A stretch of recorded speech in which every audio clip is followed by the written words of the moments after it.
All right, out here teaching my buddy Bob, and he had a question about coming out of corners and being more aggressive. Because he said this weekend he was riding, but he couldn't come out of the corners really aggressive. And when he's watching the video, he's coming out a little bit slow. So how do I come out more aggressive? Do I just tell him to twist the throttle more, dump the clutch more? No, it's a body position thing, because again, what was happening is he's allowing his body to go the wrong direction. What's supposed to be going backwards is now going forwards, and what's supposed to be going forwards is now going backwards with your upper body and lower body. So I'm going to make an example. When I rotate my hips back, look what happens to the bike. When I rotate my hips out, look what happened to the bike. Okay, that's massive, and I didn't do anything. Just the only thing I did was rotate my hips in.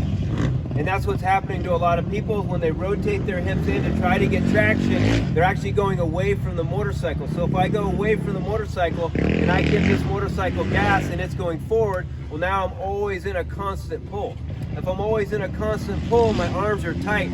If my arms are tight, I exaggerate everything the motorcycle's doing, and I can cause a lot of arm pump. So again, that's what I'm talking about. Rotate your hips out and you see what's happening. My weight went forward with the motorcycle. The direction the motorcycle's going and initiating it. So from my hips to my feet, or for the rear end of the motorcycle, from my hips to my head, or for the front end of the motorcycle, not opposite. By rotating my hips in, that weight's going forward, and now this weight's going backwards. Okay, so this is what I'm talking about, rotating the hips in. And if I rotate my hips in now my body is completely locked up from upper to lower, just like if I welded the front end to the rear end. The front end and the rear end need to have separation on a motorcycle, or you wouldn't ride it correctly. Same thing with the upper body. It needs to have separation in the middle, because lower part of my body is for the rear end and upper part of my body is for the front end. And when I rotate my hips out, I allow movement there. When I lock it up, it's stuck. So again, you see what's happening, how much weight it goes away from the motorcycle. There's no traction, and I'm always in a constant pull. And actually there's no weight on the front end because my upper body is going backwards.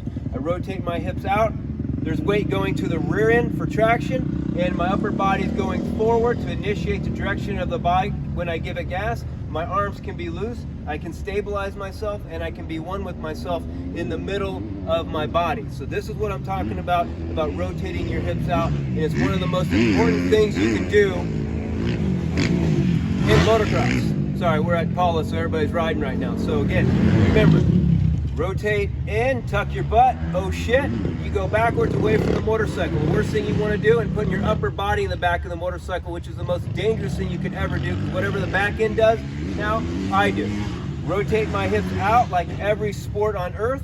You come forward, initiate the motorcycle, I allow oneness, so whatever happens back here stays back here, because it's not affecting me from my hips to my head. So that's what I'm talking about with rotating your hips out. And if I do that, well, now I can be really aggressive because I'm coming forward with the motorcycle. And remember, every corner is a start. So when you start in this position, not this position. So remember that and try that at your local track, and guaranteed you'll see the difference. Thanks, Bob.